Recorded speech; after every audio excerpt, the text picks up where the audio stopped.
નમસ્કાર, આપ જોઈ રહ્યા છો સંદેશ ન્યૂઝ, તમારી સાથે સત્યની સાથે તમામ મહત્વપૂર્ણ સમાચારો સાથે આજનો એજન્ડા સાથે હું છું અંકિત।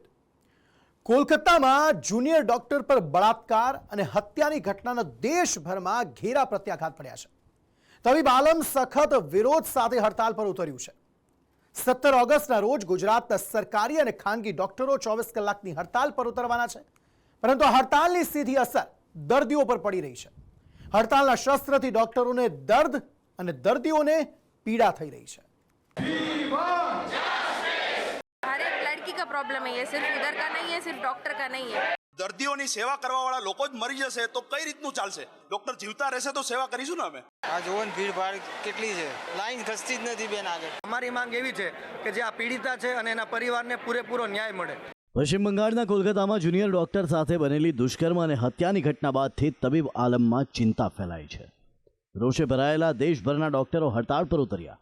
રાજ્યની જુદી જુદી મેડિકલ કોલેજના વિદ્યાર્થીઓ અને તબીબો પણ હડતાળ પર ઉતર્યા છે।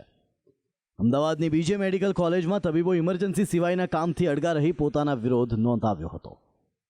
આગળ જતાં સિક્યુરિટી વધે, એ લોકોને એક ટાઈપનો મોરલ સપોર્ટ રહે, એના માટે અહીંયા આગળ અમે છીએ અને અમારી આ એક્શનના લીધે અમે દર્દીઓને કોઈ પણ જાતની હાલાકી ના પહોંચે એના માટે અમે ઇમરજન્સી સર્વિસીસ ચાલુ રાખી છે।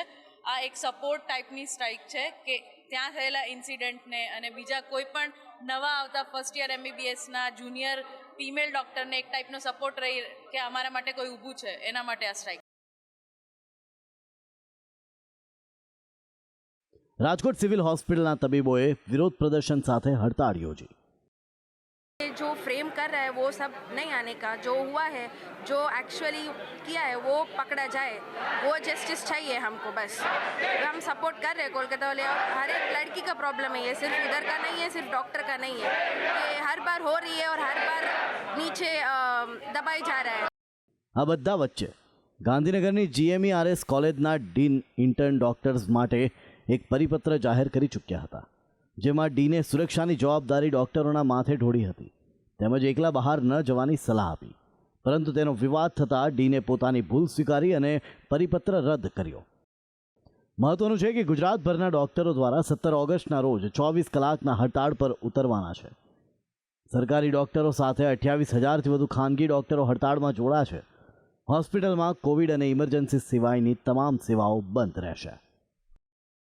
દરેક ડૉક્ટર્સ જે એલોપેથિક ટ્રીટમેન્ટ કરી રહ્યા છે તેઓ તેમની OPD અને પ્રોસિજર્સ જેવા કે સર્જિકલ પ્લાન્ટ પ્રોસિજર્સ હોય તેઓથી અડગા રહેશે। દરેક હોસ્પિટલમાં ઇમરજન્સી સેવાઓ ચાલુ રહેશે। હડતાળ પર ઉતરેલા ડોક્ટરોની માંગ છે કે હોસ્પિટલ્સને સેફ ઝોન જાહેર કરાય, હોસ્પિટલ્સમાં CCTV અને સુરક્ષાની ચુસ્ત વ્યવસ્થા કરાય, કેન્દ્રીય સ્વાસ્થ્ય સુરક્ષા અધિનિયમની ખાતરી અપાય, OPD હોસ્ટેલથી લઈ કેમ્પસમાં સુરક્ષા માટે પગલાં લેવાય, મહિલા તબીબોની સુરક્ષા માટે વિશેષ ધ્યાન અપાય, કોઈ પણ હોસ્પિટલના કર્મચારી પર હુમલામાં તાત્કાલિક FIR થાય। પરંતુ રાજ્યભરના ડોક્ટરો હડતાળ પર ઉતરતા દર્દીઓને ભારે હાલાકી પડી રહી છે। ચોમાસાની સિઝન છે, રોગચાળાના કારણે હોસ્પિટલો ઉભરાઈ રહી છે, તેવામાં ડોક્ટરોની હડતાળથી દર્દીઓ મુશ્કેલીમાં મુકાયા છે। અમદાવાદ સિવિલમાં હડતાળના પગલે OPD બહાર દર્દીઓની ભારે ભીડ જોવા મળી રહી છે। આ જોન ભીડભાડ કેટલી છે, तकलीफ पड़े હા લાઈન ખસતી જ નથી બેન આગળ। આજે તબીબોની બી હડતાલ છે તો સારવાર માટે થોડી તકલીફ પડી। હા તો સુરત સિવિલમાં તબીબોની હડતાળથી દર્દીઓને જબરદસ્તીથી રજા અપાઈ હતી। કોલકાતામાં બનેલી ઘટનાના પરિણામ હવે આખા રાજ્ય જોઈ રહ્યું છે। સરકારી હોસ્પિટલની અંદર રેસિડેન્ટ તબીબોની હડતાલ અને તમારી સામે છે કે આ વોર્ડ ખાલી દેખાઈ રહ્યા છે। જણાવી દઉં, આ વોર્ડ ખાલી ના તો આ પલંગ પર દરેક જગ્યા પર દર્દી હતા કે એનું ઉદાહરણ તમારી સામે છે કે કોઈના ટેબલ પર દવાની થેલી દેખાઈ રહી છે તો કોઈના ટેબલ ઉપર પાણીની બોટલો દેખાઈ રહી છે। અહીંયા પણ તમને દેખાશે કે કોઈનું ઇન્સ્યુલિન છે કે કોઈની દવા છે, કોઈનું રૂ છે, એટલે કે આ બેડ ઉપર લોકોની हाजिरी उपस्थिति थी। तुम्हारे आजू बाजू में कितने लोग थे? वो सब जानते हैं, सब भरे हुए थे और अभी ये लोगों ने सुबह में बोला न तो सब अभी अभी होते होते सब निकल गए। सब दूर दूर वाले थे, बोले कि अब तुम आज छुट्टी ले लो, अभी कितने दिन छुट्टी चलेगी मैं क्या मालूम। हड़ताल, अगर हड़ताल पूरी होगी तो हम तुमको कॉल करके वापस बुलाएंगे। ડોક્ટર પર હુમલાને લઈ સ્વાસ્થ્ય મંત્રાલય દ્વારા સંસ્થાનોને એફઆઈઆર નોંધાવવા નિર્દેશ આપ્યો છે. ઘટનાના 6 કલાકની અંદર એફઆઈઆર નોંધાવવા સંસ્થાને નિર્દેશ કરાયા છે. શારીરિક કે બોલાચાલી તેમજ હિંસાનો રિપોર્ટ સંસ્થા નોંધાવશે. હાલ તો ડોક્ટરો પોતાની સુરક્ષાની માંગ સાથે અડગ જોવા મળી રહ્યા છે, પરંતુ તેમના હડતાળથી કેટલાક દર્દીઓને હાલાકી પડી રહી છે. ત્યારે તબીબી આલમ દ્વારા દર્દીઓને હાલાકી ન પડે તેવું આયોજન કરવા અપીલ કરાઈ રહી છે. બ્યુરો રિપોર્ટ, સંદેશ ન્યૂઝ. સૌરાષ્ટ્રમાં અત્યાર સુધીમાં સિઝનનો 80% વરસાદ પડ્યો છે, જેના કારણે એવું લાગી રહ્યું છે કે સૌરાષ્ટ્રમાં બધે સારું છે. ના, પણ તેવું નથી. ભાવનગર પર મેઘરાજા રિસાયા છે. ભાવનગરમાં સિઝનનો 61% વરસાદ પડ્યો છે, પણ જિલ્લાના 13 જળાશયોમાંથી 3 જળાશય ભરાયા છે, જ્યારે 5 ડેમ તો 10%થી પણ ઓછું પાણી ધરાવે છે, જેના કારણે ભાવનગરમાં જળ સંકટ ઊભું થાય તેવી શક્યતા છે. ભાવનગરમાં જળ સંકટના એંધાણ. સિઝનનો સરેરાશ 61% વરસાદ, તેમ છતાં જળાશયો ખાલીખમ. 5 ડેમમાં 10%થી ઓછું પાણી. સૌરાષ્ટ્રમાં સિઝનનો 80% વરસાદ પડી રહ્યો છે, પરંતુ કેટલાક જિલ્લામાં જળ સંકટના એંધાણ છે. ભાવનગર જિલ્લામાં અત્યાર સુધીમાં સિઝનનો 61% વરસાદ પડ્યો, પરંતુ ગત વર્ષની તુલનામાં આ વર્ષે વરસાદની મોટી ઘટ જોવા મળી રહી છે, જેના કારણે જળાશયોમાં જોઈએ તેટલો પાણીનો જથ્થો નથી. જિલ્લાના મુખ્ય 3 જળાશય 50% સુધી ભરાયા છે, પરંતુ 5 જેટલા ડેમોમાં 10%થી ઓછું પાણી જોવા મળી રહ્યું છે. ભાવનગરના કયા જળાશયોમાં કેટલું પાણી છે તેની વાત કરીએ. લાખણગા ડેમમાં 2.17% પાણીનો જથ્થો છે. હમીરપરા ડેમમાં 2.48% પાણી, જસપરા ડેમમાં 6.18%, હણોલ ડેમમાં 6.78% પાણી છે, તો રજાવર ડેમમાં 16%, ખારો ડેમમાં 26%, બગડ ડેમમાં 27% પાણી છે, તો પિંગળી ડેમમાં 30%, જ્યારે રંઘોળા ડેમમાં 33% પાણીનો જથ્થો છે. જિલ્લાની જીવાદોરી સમાન ગણાતા મુખ્ય 3 જળાશય હજુ 50% સુધી જ ભરાયા છે. શેત્રુંજી ડેમમાં 46% પાણીનો જથ્થો છે, તો કાળુભાર ડેમમાં 60%, જ્યારે રોજગી ડેમમાં 60% પાણીનો જથ્થો છે.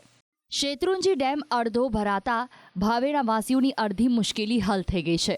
શેત્રુંજી સિંચાઈ યોજના એ મુખ્ય યોજના છે. શેત્રુંજી સિંચાઈ યોજના 46% ભરેલો છે, જ્યારે બીજી એક રોચકી યોજના છે એ 60% ભરેલ છે, જ્યારે કાળુભાર ડેમ એ 69% ભરેલો છે. બાકીના ડેમો છે આ ખાલી સ્થિતિમાં છે. શેત્રુંજી ડેમ 46% ભરાયેલો છે, જેથી પીવાના પાણીની આવતા વર્ષ માટે ભાવનગર શહેર, પાલિતાણા શહેર અને ગારિયાદાર જૂથ પાણી પુરવઠા યોજનામાં પીવાના પાણીની સમસ્યા રહેતી નથી. પરંતુ જિલ્લાના અન્ય ખાલીખમ ડેમો જોતા જળ સંકટના એંધાણ જોવા મળી રહ્યા છે. સિંચાઈના પાણીનો પ્રશ્ન આગામી દિવસોએ મોટો બનવાની શક્યતાને લઈને ખેડૂતોમાં ચિંતા જોવા મળી રહી છે. હા, ભાવનગર જિલ્લામાં ઘણા ડેમો આવેલા છે, પરંતુ એમાંથી 40થી 50% જેવા ડેમ ભરાણા છે, અને પીવાના પાણીની તો વ્યવસ્થા થઈ છે, પણ અમે ખેડૂત છીએ. ખેડૂત ક્યાંથી પાણી કાઢે? કૂવામાં નથી બોરમાં પાણી. તો જો સરકારશ્રી જાગે અને સૌની યોજનામાં જે નર્મદામાંથી ડેમમાં પાણી ઠલવે તો અમારે કંઈક પાક ઉજરે એમ છે. બાકી અત્યારે પાક એમ તો લગભગ નિષ્ફળ જવા આવ્યા છે. તો એને સિંચાઈ માટે તો પાણી ખેડૂતોને આપવું જોઈએ ને. ખેડૂતો શું કરે, શું એમાં વરસાદ તો છે નહીં અત્યારે. ભાવનગર જિલ્લામાં ટોટલ ક્યાંય બહુ ધોરી મેઘ થયો જ નથી. એટલે ભાઈ સિંચાઈ માટે તો એને પાણી ખરેખર છોડવું જ જોઈએ એમ. સરકારશ્રીને એટલી વિનંતી કરી છે કે સફાળી જાગે. પીવાનું પાણી તો 2025 સુધી તકલીફ જેવું નથી, પરંતુ ભારત દેશ જે છે એ ખેતી પ્રધાન દેશ છે. ખેડૂતો સિંચાઈનું પાણી ક્યાંથી લાવશે? મહત્વનું છે કે ભાવનગરના ડેમ ભલે હજી ખાલી હોય, પણ ચોમાસાની સિઝન હજી પૂરી નથી થઈ. આશા છે કે ભાવનગરમાં પાછોતરો વરસાદ જળાશયો ભરશે. આપણી બધી જ યોજનાઓમાં સિંચાઈ મુખ્યત્વે ઓક્ટોબર નવેમ્બરથી ચાલુ કરી અને એપ્રિલ મહિના સુધી ચાલુ રહેતી હોય છે. હાલ હજી વરસાદ આવવામાં 1 મહિના જેવો સમયગાળો બાકી છે જે ચોમાસાનો. ત્યાં સુધીમાં જો ડેમ ભરાઈ જશે. ભાવનગરમાં માથું ઉચકી રહેલી પાણીની સમસ્યાનો બધો દારોમદાર વરસાદ ઉપર છે. જો સિઝન પૂરી થવા પહેલા ભાવનગરમાં સારો વરસાદ પડે છે તો ભાવેણા વાસીઓને મોટી રાહત મળશે, પરંતુ જો મેઘો રિસાયેલો રહે છે તો ભાવનગરમાં જળ સંકટ ઊભું થશે. બ્યુરો રિપોર્ટ, સંદેશ ન્યૂઝ. ગુજરાતમાં આ વર્ષે મેઘો જ્યાં વરસ્યો ત્યાં ધમધોકાર વરસ્યો છે, અને જ્યાં કોરો ધાકોર રાખ્યા છે ત્યાં ટીપું પણ વરસ્યું નથી. હવામાન શાસ્ત્રી અંબાલાલ પટેલ કહી રહ્યા છે કે આ પર્વતાકાર ચોમાસું છે. પર્વતાકાર ચોમાસાના કારણે રાજ્યના 27 એવા જિલ્લા છે કે જ્યાં હજી 10 ઇંચ પણ વરસાદ નથી પડ્યો, જેની અસર રાજ્યના જળાશયો પર પણ પડી છે. ચોમાસાની સિઝન પૂરી થવાને આરે છે અને રાજ્યના જળાશયોમાં 62% જ પાણી છે. ક્યાંક મન મૂકીને વરસ્યો, ક્યાંક મનમાં જ મૂંઝાયો. રાજ્યમાં કુલ 72% વરસાદ, 27 તાલુકામાં 10 ઇંચ વરસાદ, 56 ડેમમાં 25%થી ઓછું પાણી. રાજ્યમાં મેઘો જ્યાં વરસ્યો છે ત્યાં મન મૂકીને વરસ્યો છે અને જ્યાં નથી પડ્યો ત્યાં ટીપું પણ નથી પડ્યું. હવામાન શાસ્ત્રી અંબાલાલ કાકા કહી રહ્યા છે કે આ પર્વતાકાર ચોમાસું છે. વાદળો પર્વત સમાન બંધાય છે અને જ્યાં પડે છે ત્યાં તૂટી પડે છે. ગુજરાતના ભાગોમાં ભારે વરસાદ કરવાની શક્યતા છે. એટલે તારીખ 25 થી 30 તારીખ સુધીમાં ગુજરાતના ભિન્ન ભાગોમાં ભારેથી અતિ ભારે વરસાદ કેટલાક ભાગોમાં થવાની શક્યતા રહેશે. પર્વત આકારનો મેઘ જ્યાં ચડે ત્યાં પડે તેવી શક્યતા રહેશે. એટલે આ હમણાં લગભગ ઓગસ્ટના અંતમાં ઘણા ભાગોમાં દેશ સહિત ગુજરાતના ભાગોમાં વરસાદ થવાની શક્યતા છે. પર્વતાકાર ચોમાસાને કારણે રાજ્યના કેટલાક તાલુકાઓમાં હજુ 10 ઇંચ પણ વરસાદ નથી પડ્યો. ઓછા વરસાદની વાત કરીએ તો રાજ્યના 72 તાલુકાઓ એવા છે જ્યાં હજુ 10 ઇંચથી ઓછો વરસાદ પડ્યો છે. તો 104 તાલુકા એવા છે જ્યાં 10 ઇંચથી 20 ઇંચ સુધીનો વરસાદ વરસ્યો છે. ગુજરાતમાં સિઝનનો કુલ વરસાદ જોશો તો તમને ગુલાબી આંકડા દેખાશે. કચ્છમાં 88%, ઉત્તર ગુજરાતમાં 54%, પૂર્વ મધ્યમાં 56%, સૌરાષ્ટ્રમાં 80%, દક્ષિણ ગુજરાતમાં 86%, એટલે કુલ 72% જેટલો વરસાદ વરસ્યો છે. પરંતુ હજુય કેટલા એવા જિલ્લાઓ છે જે કોરા ધાકોર રહ્યા છે, જ્યાં સિઝનનો 50% પણ વરસાદ નથી પડ્યો. સુરેન્દ્રનગર જિલ્લામાં સિઝનનો 36% વરસાદ, બોટાદ જિલ્લામાં 42% વરસાદ, અરવલ્લીમાં 44% વરસાદ, દાહોદમાં 46% વરસાદ, તો અમદાવાદ જિલ્લામાં 50% વરસાદ વરસ્યો છે. અત્યારે ખેતરમાં પાણી હોય, તલાવડા ભર્યા હોય, નેવાર બધા ભરેલા હોય, એના બદલે આ સાલ અમારે તકલીફ એવી છે કે વરસાદ વાવણી થઈ ગઈ છે પણ વરસાદ હાવ ઓછો છે.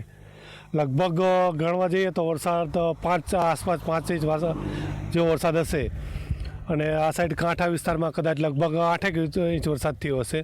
વરસાદ કોઈ જોવો એવો થતો નથી. હાલમાં મગફળીમાં ખૂબ મોંઘા ભાવનું બિયારણ છે, ખાતર મોંઘા ભાવનું છે, દવાઓ મોંઘા ભાવની છે, બરોબર. અને વરસાદ 2-4 દિવસ મોટ છોટા 4-5 છોટા નોખીને જતો રહે છે. આપણે આ મગફળી છે, કપાસ છે, ગુવાર છે, બાજરી છે, હુકાય છે, વરસાદ છે નહીં. વરસાદની આ સ્થિતિની સીધી અસર જળાશયો ઉપર પડે છે. હાલ રાજ્યના 206 જળાશયોમાં 62% જેટલું પાણી છે. 100% ભરાયેલા 51 ડેમ છે. 70 થી 100%ની વચ્ચે ભરાયેલા 39 ડેમ છે. 50 થી 70%ની વચ્ચે 21 ડેમ, તો 25 થી 50% ભરાયેલા 39 ડેમ, જ્યારે 25%થી ઓછા ભરાયેલા 56 જેટલા ડેમ છે. પરંતુ સારી વાત એ છે કે મધ્ય ગુજરાતમાં પડેલા સારા વરસાદને કારણે ગુજરાતની જીવાદોરી ગણાતા નર્મદા ડેમમાં પાણીની ભરપૂર આવક થઈ, જેના કારણે ગુજરાતનો સૌથી મોટો ડેમ સરદાર સરોવર ડેમ 88% જેટલો ભરાયો છે. મહત્વનું છે કે હજુ ચોમાસાની સિઝન પૂરી નથી થઈ, જેના કારણે ખેડૂતો આશા રાખીને બેઠા છે કે મેઘાનું હજુ એકાદ રાઉન્ડ આવશે અને તમામની જરૂરિયાતો પૂરી થશે. બ્યુરો રિપોર્ટ, સંદેશ ન્યૂઝ.